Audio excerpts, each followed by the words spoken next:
Ito ang Mount Pulag, isa sa mga pinakasikat na hiking spots sa Pilipinas. Matatagpuan ito sa gitna ng malawak na kabundukan ng rehiyon ng Cordillera.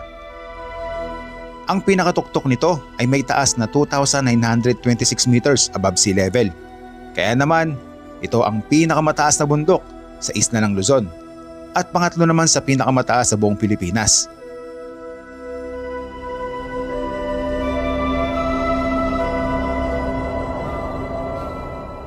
Ang Mount Pulag ay hindi lang nakilala dahil sa taas nito, kundi sa maladagat na ulap at napakagandang natural na obra maestra ng kalikasan.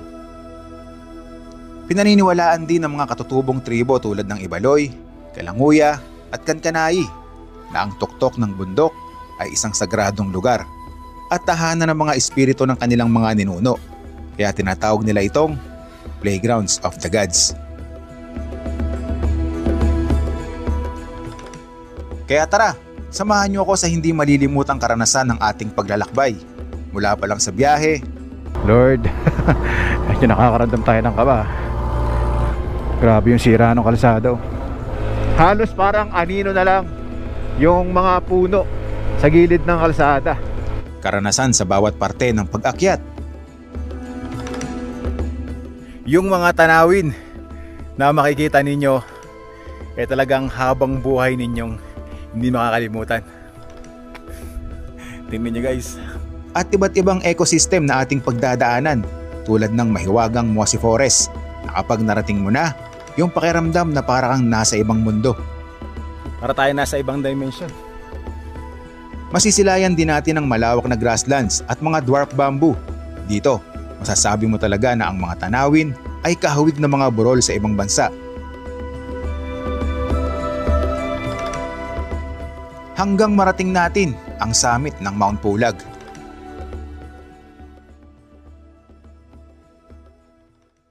Narating na natin yung lugar na kung saan tayo magpapamedical muna.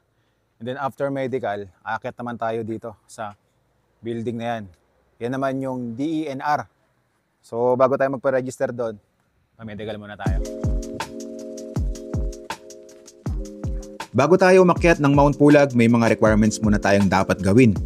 Unang-una sa ating listahan, kailangan nyo ng medical certificate dahil hindi lang basta lakad-lakad ang pag-akyat ng Mount Pulag. Kailangan nyo ng patunay na fit kayo physically, lalo na't mataas ang altitude sa summit. Yung BP natin 120/80, so pasok tayo. Oxygen sa pulse rate, okay din, pasado tayo. So susunod doon naman tayo sa kabila. Bakit ito mahalaga? Simple lang. Sa taas ng Mount Pulag, posibleng maka-experience kayo ng altitude sickness. Kapag hindi handa ang katawan mo, pwedeng maging delikado. Wala po tayong ininom na gamot or diabetes?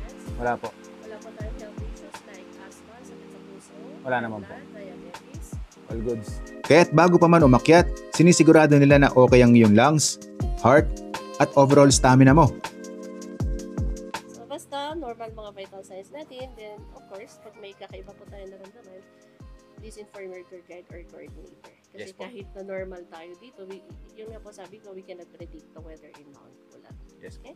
Okay po. Enjoy po your trek. Thank you po. Okay, tapos na tayong magpa-medical. Ang bayad nga pala sa medical dito ay 150 pesos per head.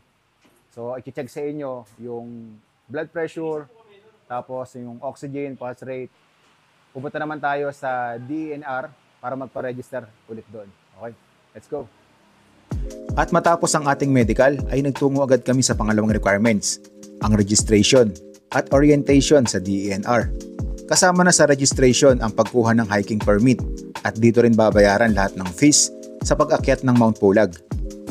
Kailangan mo ding dumaan ng pre-climb orientation na ino-organize ng DENR.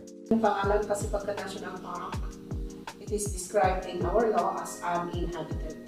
Dito, ipapaliwanag nila ang rules and regulation para mapangalagaan ang bundok. Kasama na rin dito ang safety guidelines, paano mag-behave habang nasa trek, at syempre, yung Leave No Trace policy para hindi masira ang kalikasan. Okay, nakatapos na tayo ng orientation sa DENR. So doon manonood kayo ng video about sa Mount Pulag, kung ano yung mga dapat nyong gawin at hindi dapat gawin. At nagbayad din tayo ng 300 pesos para naman sa environmental fee saka sa cultural fee. So ngayon, pupunta na kami ni Suki doon sa bahay na aming tutuluyan para magpahinga na din at maganda dahil isang malupit na adventure yung gagawin natin. Pupunta na tayo sa pinakamataas na sitio sa buong Pilipinas.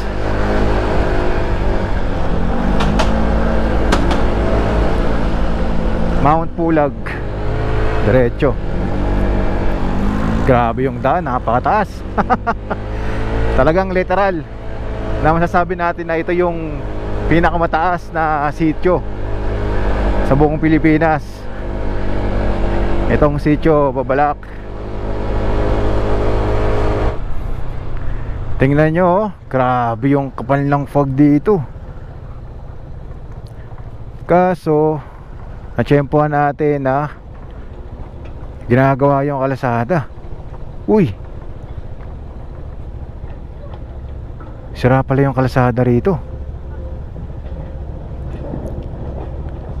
May bumigay na kalsada. Grabe guys, tingnan nyo, oh. Pero paano tayo makakatawi dito? Kailan bumagsak yan? Ngayon lang? Ah, matagal na. Saan dumadaan yung mga motorista? Dito sa ano? Sa gilid? Sira na rin.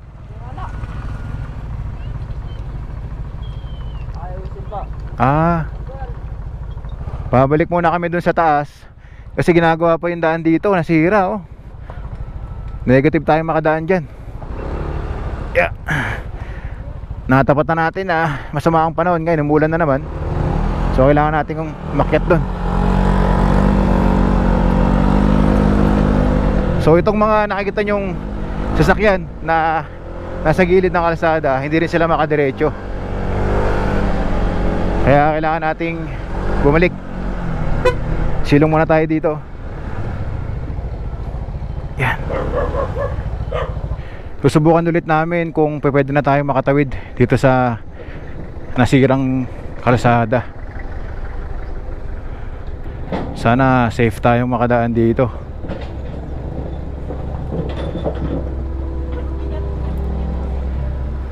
Yeah. Lord, medyo nakakaramdam tayo ng kaba. Alright. Kayang-kaya naman pala ng motor. Natapatan lang talaga natin na ganito. Yeah. Grabe yung sira ng kalsada, oh. Yeah. Yun. Thank you, Lord. Sa wakas. At nagpatuloy tayong baybayin ang tila walang katapusan na puro paahon at liku-likong kalsada. Inabutan na rin tayo ng malakas na ulan. Dumaan sa iba't ibang kondisyon ng kalsada. Mayroong lubak, maputik. May bahagi din ng kalsada na malakas ang agos ng tubig. Pataas tayo ng pataas at nababalutan na din ng makapal na ulap ang kalsada. Mas ramdam na rin natin ang nanonood na malamig na hangin. Kaya mas naging challenging ang ginagawa nating paglalakbay. Habang pataas tayo ng pataas, ito na yung kondisyon ng kalsada o yung ruta na dinadaanan natin, oh, papunta dun sa ating tutuluyan na bahay.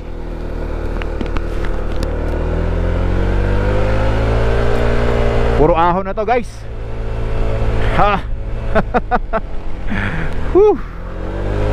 Halos parang anino na lang yung mga puno sa gilid ng kalsada.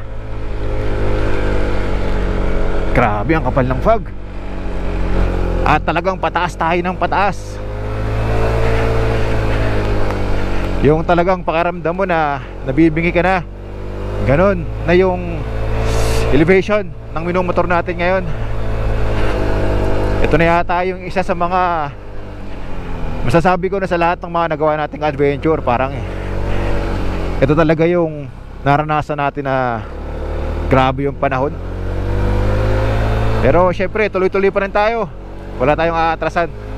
Pupuntahan lang natin yung mga lugar na gusto kong ibahagi sa inyo para makita nyo lang kung gaano kaganda ang bansa natin. Tuloy-tuloy lang tayo. Lord, guide us po. Sa wakas, pagkatapos ng ating malayo at nakakapagod na paglalakbay, maulan na biyahe, narating na rin natin itong ating tutuluyan. Dito po yan sa Mayan MG. Hindi ko na naipakita sa inyo yung pagtuting namin dahil talagang sobrang lakas ng ulan. So ngayon, napagpalit na tayo ng damit. Andito na tayo sa pinakabahay. Papakita ko sa inyo yung room. Tutuluyan natin dito. Ito yung kwarto na tutuluyan natin. Yan, ang daming double deck. 3. Ito pa yung isang double deck sa gilid. Kung plano nyo din na umakyat ng Mount Pulag, kailangan talaga mag-preserve na kayo ng matutuluyan nyo dito. Dahil kami aakyat ng 1 AM, ganun kaaga. Kailangan makapagpahinga na kayo dahil hindi talaga biro yung layo o haba ng oras na igugugol natin para sa pagte-trekking paakyat ng pinakasamit ng Mount Pulag. So ngayon, kailangan na natin magpahinga. Bukas, kita-kits tayo. Sasama ko kayo sa ating trail o trekking na gagawin papunta ng summit ng Mount Pulag. Andiyan na yung sasakyan namin na jeep papunta doon sa pinaka-jump off. Ready na yung mga gamit natin. Meron na tayong mga pala jacket. Nakabonnet na rin tayo dahil ngayon ang lamig ng panahon at may paambun-ambun pa. Paglabas natin ng bahay na ating tinuluyan, naghihintay na ang jeep na ating sasakyan. Dito ay kasabay na din natin ang iba pang mga turista at ang tour guide na makakasama natin. Patungo kami sa ranger station na kung saan dito ang pinaka-jump off o lugar na magsisimula ang trekking. Kuya Ryan and Ate Nermin, don't forget the ring. You some advice going up to the summit. It's only 8 kilometers from here. At ayun, nandito na tayo sa Ranger Station. Nagkaroon lang tayo ng konting briefing para sa pag-akyat natin sa Mount Pulag. At kasama na din natin yung mga tour guide. Ito yung Ranger Station. Makikita nyo rin yan kapag ka-akyat kayo ng Mount Pulag. Ito, sisimulan na tayo maglakad. Ito yung nilalakaran natin. Yan. Dilim. Kung pupunta kayo dito at mag-trail din kayo ng ganitong oras, kailangan may dala kayong flashlight or flashlight ng cellphone ninyo. Pwede nyo ring magamit kagaya ng ginagawa natin ngayon. Nagsisimula pa lang tayo. Paahon na yung nilalakaran natin. Good luck sa 4 na oras na paglalakad papunta sa pinakasamit ng Mount Pulag. 4 na oras paakyat, 4 na oras pababa. Let's go! Wow, tingnan nyo yung bulaklak na madadaanan nyo dito. Ganda ng mga bulaklak. Sa mga oras na to, ang nilalakaran na natin, mababato, saka putik. Dahil nga, ang lakas ng ulan kahapon. Napakahalaga talaga na meron tayong flashlight, ilaw sa ating gagawin na pagte-trek sa mga ganitong oras. No? Dahil tinan nyo naman yung dinadaanan natin ngayon. Matutulis na mga bato. Ito na yung dinadaanan natin ngayon. Masikip na daan. Tapos meron dito ang nilagay na bakal, hawakan. Kanina, yung dinalakaran natin medyo malapad, tas patag, kaso mabato. Pero ito, halos sa isang tao lang yung kasya. Laki ng bato ah. Nakaharang dito, bumagsak no? Meron palang ganito. So halos nasa 30 minutes na rin tayo naglalakad. At ito na yung kondisyon ng daan na dinadaanan natin ngayon. May landslide pala. Ayun. May gumuho pa ng lupa saka mga bato. Pero passable naman. Mas pasikip ng pasikip yung dinadaanan natin. Ang daming damo. Yeah. Nasa 40 minutes na tayo naglalakad. At ito na, simula ulit ng paahon naman na trail yung dinadaanan natin. Meron naman tayong mga bato na dadaanan dito o pwedeng tapakan, kaso yun lang paahon. At masikip din yung pinakadaan. Taas. Yeah.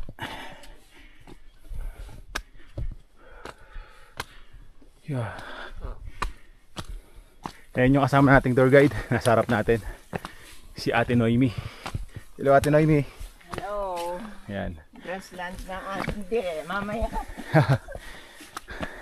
Ang lakas ni Ate Noemi. Oh. Siyempre, dapat malakas ang umaakyat. Ilang taon na po kayo dito, tour guide? Yeah, more than 10 years. More than 10 years. Ganun na katagal. Kaya basic na lang sa kanya to. Time check, 2:46 AM. Nagsimula tayo mag-trek kanina. Simula dun sa Paahon. Nasa 1:26 AM. So mahigit isang oras na tayong naglalakad. So yung dinaanan natin kanina, yun daw yung pinakamahirap na trail dito sa Mount Pulag. Papunta dito sa Camp 1. So ngayon, narating na natin yung Camp 1. Ngayon, ang destination natin, pa Camp 2 naman tayo. So sabi nung tour guide natin, more or less, depende sa gagawin natin na paglalakad. Mga nasa 1 oras kapag mabilis, kapag maraming pahinga, 2 oras nating mararating yung Camp 2. At yung kondisyon naman ng trail na dadaanan natin dito ay medyo banaya daw. Hindi daw kagaya nung sa Camp 1 na talagang doon grabe yung trail. At masasabi ko na kailangan yung paghandaan talaga yung trail na yon.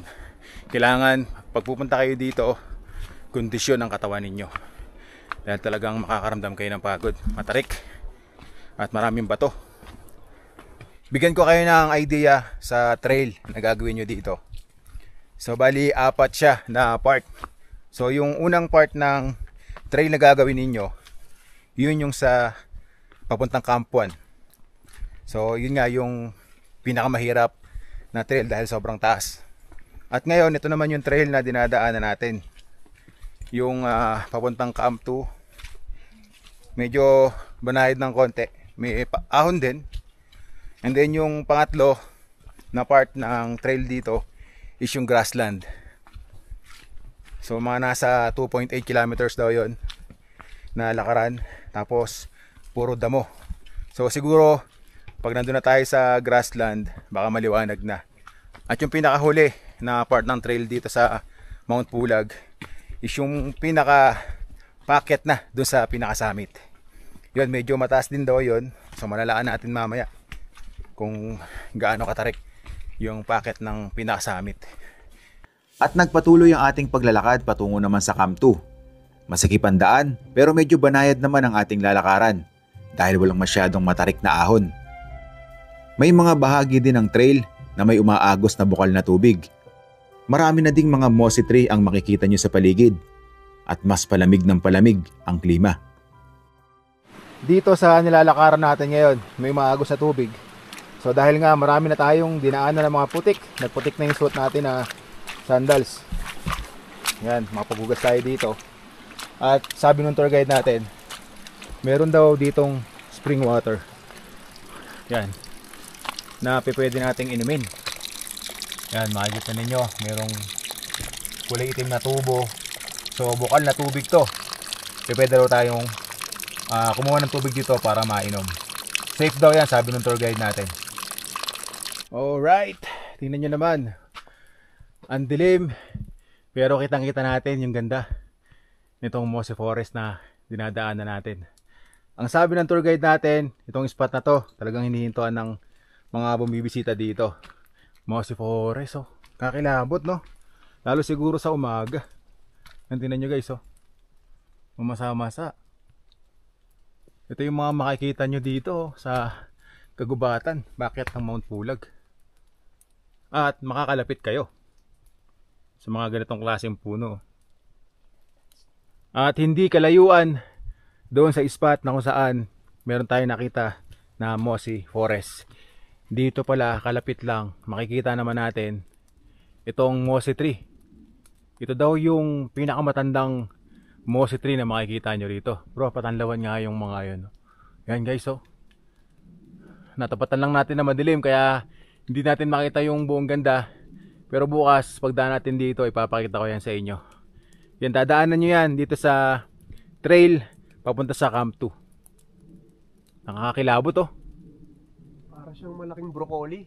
Yun, eksakto. Sabi ni Suki. Para siyang malaking broccoli. Yun yung itsura niya. Okay, time check tayo. 4:33 AM. Bali, nagte-trek na tayo ng mahigit 3 oras. Simula na nag-umpisa tayo. Mahaba-haba na din. Sabi nila, kaya daw na punta ng summit ng hanggang 4 na oras na pagte-trail. Pero, depende yon kung gaano kayo kabilis maglakad. So, pagka tuloy-tuloy yung lakad ninyo, konti lang yung pahinga, kakayanin namang makapunta ng summit ng 4 na oras. Pero sa amin, siguro aabot tayo more or less 6 hours. Dahil si Suki medyo nahihirapan siya na mag-trek sa mga paahon. So inaalalayan din natin. May kalayuan na rin ang ating nilakad patungo sa pinakasummit ng Mount Pulag. Dito na rin tayo nakaramdam ng gutom, uhaw at pagod dahil sa haba ng trail na ating nilalakaran. So nakaramdam na tayo ng gutom. So yan, mas maganda kapag pupunta tayo rito, magdala kayo ng chocolate. So tayo, meron tayong baong Cloud9. So in case na magutom kayo, mahilo, at least meron tayong tsokolate. Nakakapawi din to. Makalipas nga ang halos 4 na oras na paglalakad, mula nang tayo ay nagsimulang umakyat, ay narating na natin ang Camp 2. Narating natin ang Camp 2 ng 4:50 AM. Mahaba-habang paglalakad yung nagawa natin dito. Ito yung sign na makikita nyo kapag andito na kayo sa Camp 2. At syempre, isipin ninyo paano kayo makakapag-CR dito sa kabundukan. Dito sa Mount Pulag, meron po tayong restroom dyan. Kapag andito na kayo sa Camp 2, may araw, pupunta rito. Yan, diretso lang kayo dyan. Pwede na kayong mag-CR. Kapag narating nyo na itong Camp 2, dadaan na kayo sa grassland. Yes. So, pasamit na tayo. Mga siguro, isang oras? 1 hour and 30 minutes. Yan, 1 hour and 30 minutes. At depende pa din Sa pacing. sa pacing natin. Okay, sige mo, tara. Ito yung magiging daan natin papunta sa grassland. Dadaan tayo sa pagitan ng mga dwarf bamboo. May kasikipan siya, guys. Yan. Opya. Ang ganda siguro nito pag nakita natin sa umaga. Mamaya kapag maliwanag na, papakita ko sa inyo lahat ng mga dinaanan natin. Kagaya nito, yung dwarf bamboo na to. Tapos yung mossy forest. At dadaan tayo ngayon dito sa grassland ng madilim pa, kaya hindi rin natin makikita yung ganda nito. Isa ito sa pinagmamalaki din dito sa Mount Pulag, sa trail, yung grassland. Mamaya pagbalik natin, pag maliwanag na, kapag tayo ay pababa na, papakita ko sa inyo yan. Habang tayo ay dumadaan sa pagitan ng mga pinaghalong makapal na damo at dwarf bamboo, kahit may kadiliman pa, mapapansin mo na kung gaano kaganda ang lugar na ito. Ang kapal ng dwarf bamboo rito. Halo na pala yung makikita nyo rito. Grassland tapos dwarf bamboo. Ganito kasikip lang yung dadaanan nyo dito. Halos daan tao lang. Na kahit ilang oras na rin tayo naglalakad, parang unti-unti nang napapawi ang pagod natin. Nagsisimula na ring sumilip ang haring araw, kaya sa mga oras na ito, sabik na akong makita ang mga tanawin na nakapalibot dito. Time check tayo. 5:25 AM. So, bali 4 na oras na tayong nagte-trek. Ganun na katagal yung ginagawa nating paglalakad sa patag, ahon, iba't ibang klase, kondisyon ng daan. At ngayon, ito, grassland. Medyo sumisilip na ang haring araw sa mga ganitong oras. Hintayin lang natin na magliwanag para sabay-sabay tayong masaksihan kung gaano ka malaparaiso itong lugar na ating pinuntahan. At habang papalapit tayo ng papalapit sa summit, mas ramdam natin yung nanunuot na lamig ng klima dito. Yung makakaramdam na tayo na parang masakit na sa ilong dahil manipis na yung hangin, sobrang taas na natin. Kaya talagang hindi biro po ang pagpunta rito. Malakas ang katawan ninyo, kaya nyong umakyat ng matatarik na daan dahil talagang major hike yung trekking na gagawin nyo dito sa Mount Pulag. Yan, kita nyo, unti-unti na lumiliwanag, unti-unti na nating nakikita yung tanawin.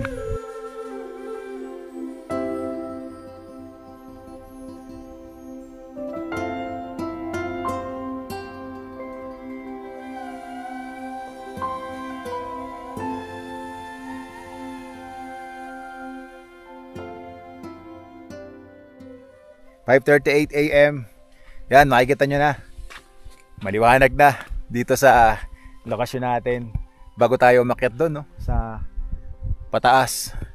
O, at kitang-kita na natin dito, yung grassland. Grabe. Tignan nyo guys, oh. Woo!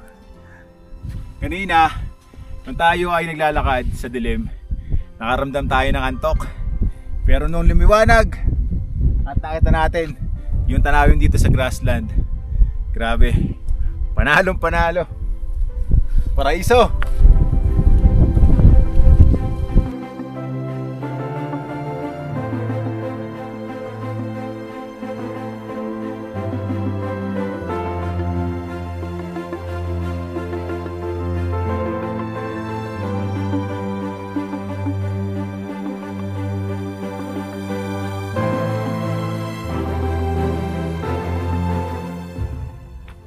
Tanawin sa likod natin guys, amazing.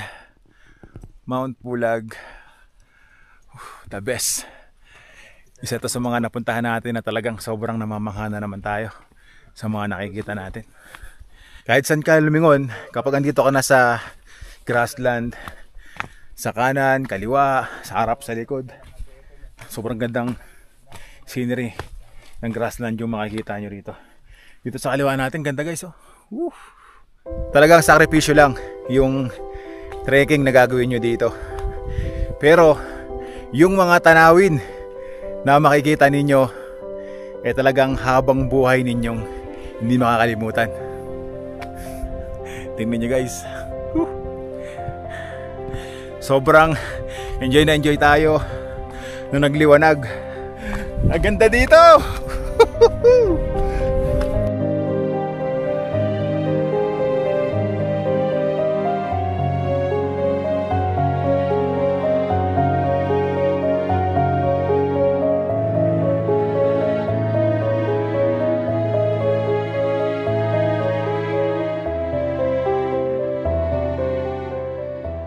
Pataas tayo ng pataas. Palakas din ng palakas yung hangin na sumasalubong sa atin. Sumisipol. Kaya ang resulta, mas pumapasok sa loob ng jacket natin yung lamig. Dadaan tayo ngayon sa makapal na dwarf bamboo. At tingnan nyo naman yung pagitan ng ating dadaanan. At yung bundok ngayon sa tuktok, marami tayong nakikita na mga turista. Yun yung summit ng Mount Pulag. At doon ang ating destinasyon. So 30 minutes siguro, nandun na tayo. Okay, let's go!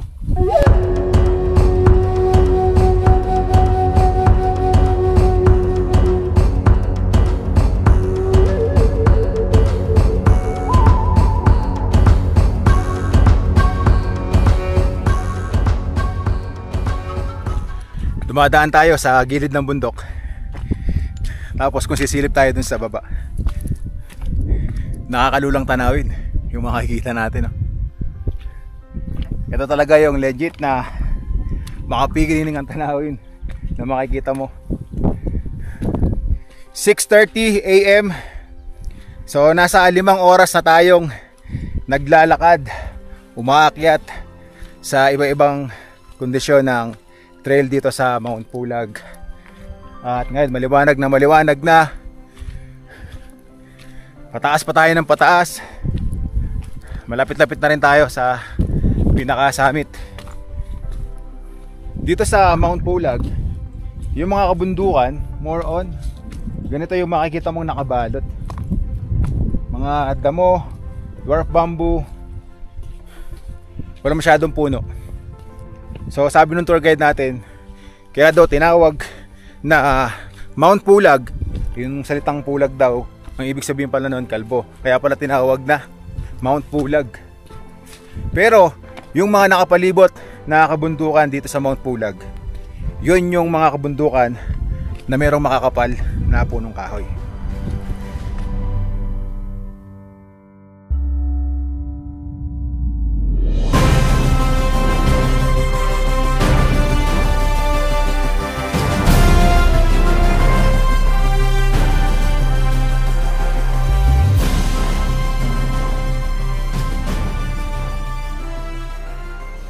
Nakasabayan pa natin yung boss ni Brad Joy. Yan, si Sir Alvin, no?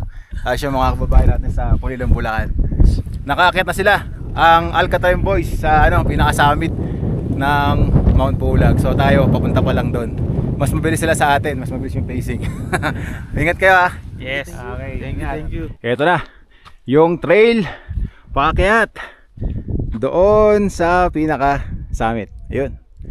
Konting akyat na lang, mararating na natin yung summit dito sa Mount Pulag.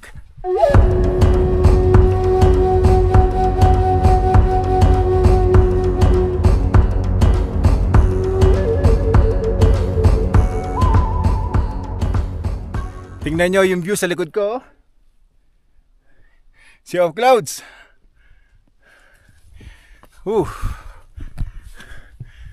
Konti na lang. Matindi ito. Ang taas. Tapos mga ganito yung dadaanan nyo. Bato. Hoop. Ito na yung pinakasamit.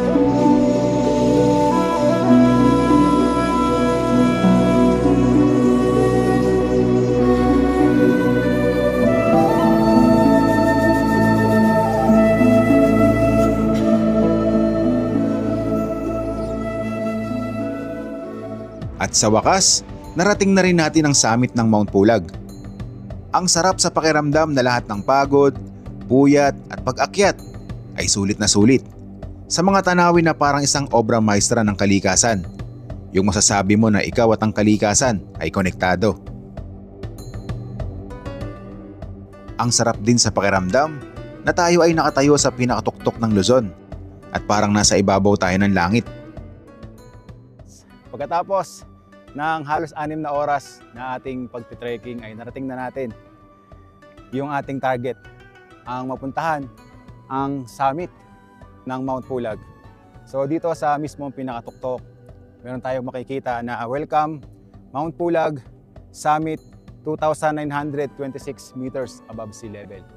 Ganong kataas yung kinakatayuan natin ngayon, at dahil nga po ang Mount Pulag ay ang pinakamataas na bundok sa buong Luzon at pangatlo naman sa buong Pilipinas. Nakapalibot ang tanawin dito, 360 degrees view na magagandang tanawin ng kabundukan. At dito sa part na to, kita natin ang Mount Timbak na kung saan dati napuntahan na natin yan gamit ang motor, at nag-trekking din tayo papunta doon sa pinakatuktok. At dito sa part na yan, makikita natin yung Bokod Benguet at bayan din ng Kabayan Benguet. Dito, na kung saan makikita natin yung Sea of Clouds, dito naman ang Nueva Vizcaya. Grabe, kaya talaga namang sobrang dami ang gustong bumisita at makita sa personal itong mga tanawin na makikita nyo rito sa Mount Pulag. Kaya iniimbitahan ko kayo na sana mapasyalan nyo din ang pinakamataas na kabundukan sa buong Luzon, ang Mount Pulag. Kahit na tayo ay naglakad ng ubod ng haba, nakakapagod yung trekking, pero isang karangalan yung mapuntahan mo yung ganito kataas na bundok sa Luzon. Para sa akin, ang pinakatuktok ng Mount Pulag ay hindi lang isang destinasyon, kung hindi parang simbolo siya ng lahat ng nararating natin sa buhay. Lahat ng hirap, lahat ng pagod, lahat ng lungkot ay may kapalit na tagumpay. Kaya minsan, kailangan mo talagang makarating sa ganitong lugar para ma-appreciate mo kung gaano kaganda ang mundo.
nga pala, dito sa part na to, kita rin yung Tinok Ifugao, yung highest point.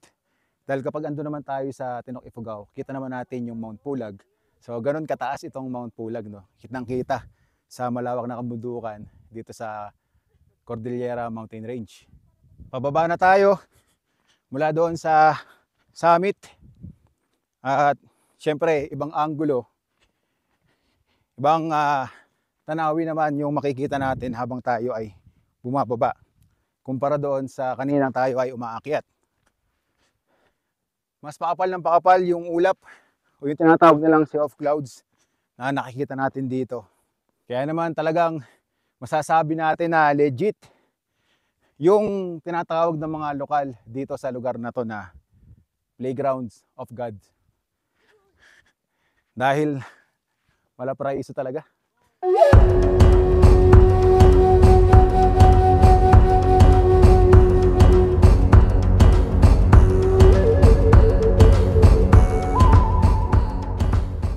Habang tayo ay pababa, nakaramdam tayo ng gutom. Siyempre may baon tayo. Great Choco Wafer. Ito yung magandang baunin sa mga ganitong pag-akyat ng bundok kasi magaan. Ayan, kain muna tayo dito. Ayan. Wala kasing karinderya dito kaya kailangan mong magbaon ng pagkain. Tapos, yung hinintuan natin dito, okay kasi may upuan. Ayun yung tour guide natin, no? Si Ate Noemi. Gusto ko yan, papalipad ng drone. So ito yung pwesto, tingnan nyo, ganda ng view.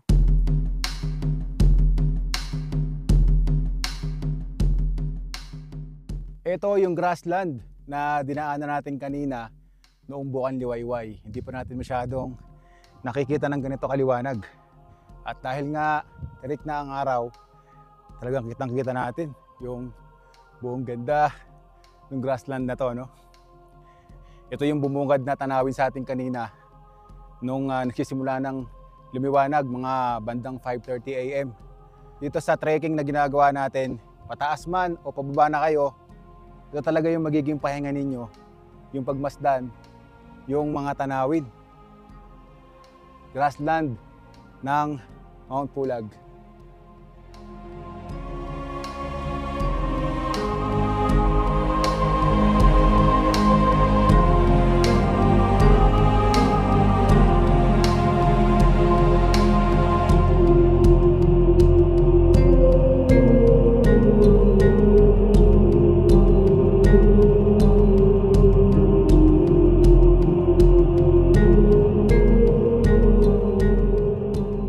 Pagkatapos nating daanan yung napakagandang grassland, ngayon papasok na ulit tayo sa Mossy Forest. Ito yung pinaka-entrada ng Mossy Forest. Kanina, nung tayo ay dumadaan dito, ay madilim pa, kaya hindi natin nakikita yung mga mossy tree dito. Ngayon, makikita nyo na.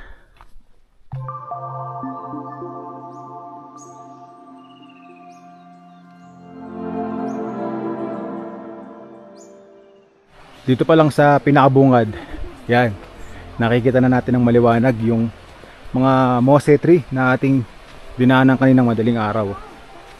Wow, nakakakilabot yung itsura nila, no? Merong spot dito, pwede kayong minto para magpa-picture dito sa mga mossy tree. Ang gandang spot na ito, ganda ng background sa picture niyo, para kayo nasa Encantadia. Ganda, oh. Dito kayo uupo.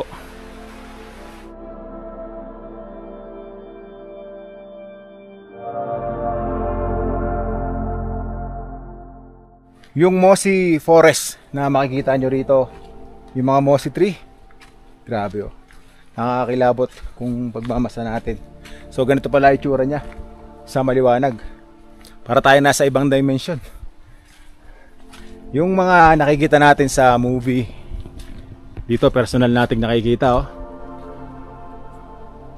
Mula dito sa pinakababa hanggang dun sa pinakataas, makikita ninyo, oh. Grabe yung pagka-mossy niya.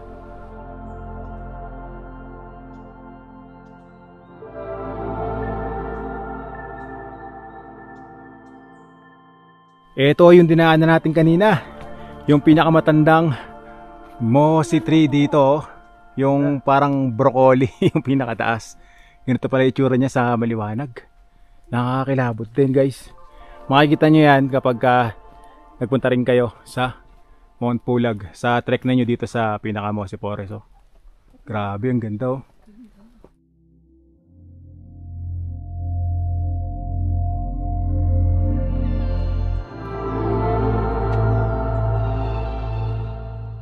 Meron pala ditong spot na ayan oh, daming humihinto rito na mga turista para magpa-picture.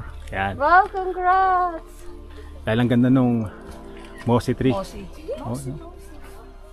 Ganda ng spot na to guys. Zoom pa picture dito. Ganun. Halika dito. Halika dito.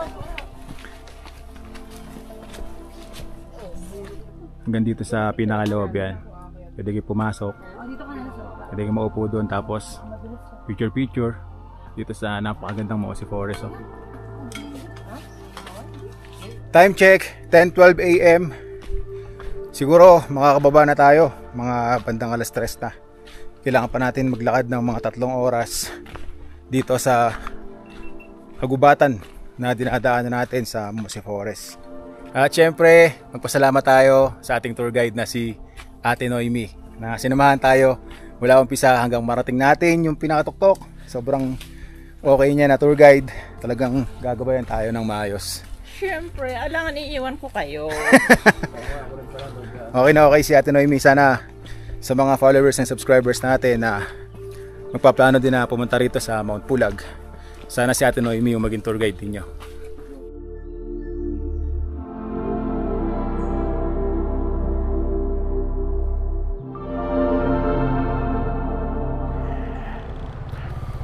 Okay, pauwi na tayo ng Bulacan.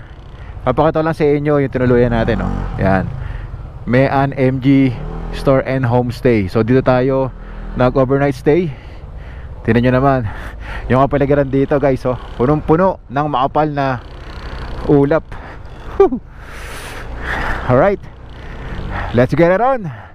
Magbabiyahe tayo ng mga 8 oras mula rito hanggang makauwi tayo ng Bulacan.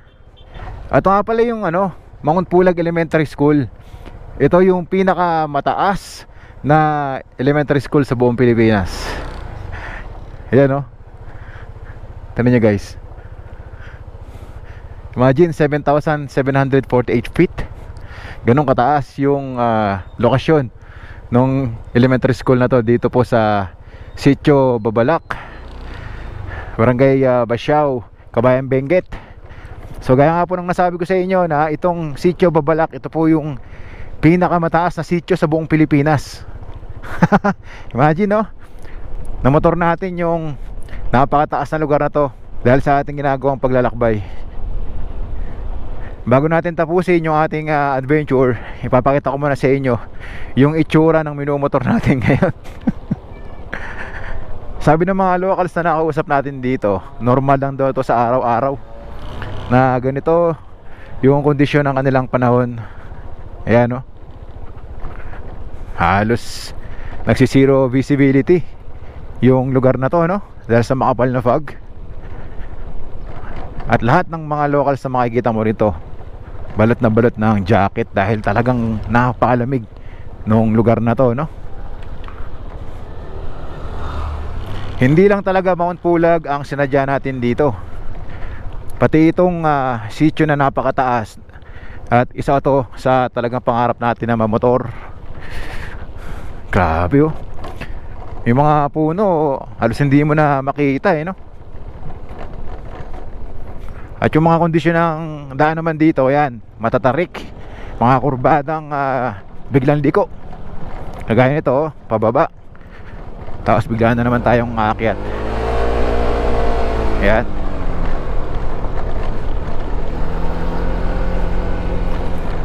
Tingnan nyo naman guys literal na napakataas ng lugar na to. Dahil puro puti na lang yung nakikita natin. Hello. Yung tanawin dito sa gilid ng kalsada, yung mga vegetable terraces, hindi na rin natin makita Time check, 4:51 PM. Ganito pala ang itsura ng lugar na to. Kagaya nung pagpunta natin dito kahapon, na inabutan tayo ng sobrang lakas na ulan. Ngayon walang ulan, pero ganito naman dito. Nagmumotor ka sa kaulapan. Nagmumotor ulit tayo sa halos abot kamay na natin ng langit. Sana mapuntahan nyo din yung lugar na to. Sobrang ganda rito. Mag-iingat lang po tayo, talagang may katarikan yung mga kalsadaan na dadaanan nyo dito.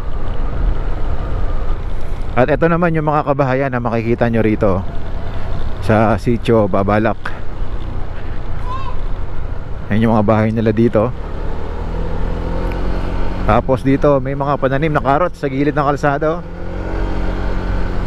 So ganoon din yung mga kinabubuhay nila dito, pagtatanim ng gulay. Sobrang nakakapagod yung nagawa nating content na to. Talagang ulan, nag-ride tayo ng malayo, at yung pinaka malupit yung nag-trek tayo papuntang Mount Pulag. Pag uwi namin ni Suki sa homestay, natulog na kami kaagad dahil talagang wasak na wasak kami sa pagod. At sana mapuntahan nyo rin yan, lahat ng mga napuntahan nating ruta ngayon. Kaya po kita-kits tayo sa ating susunod na motorcycle adventure. Kaya po lagi tatandaan, keep safe, ride safe, God bless. Ang ganda ng Pilipinas, magmotor lang tayo. Woo!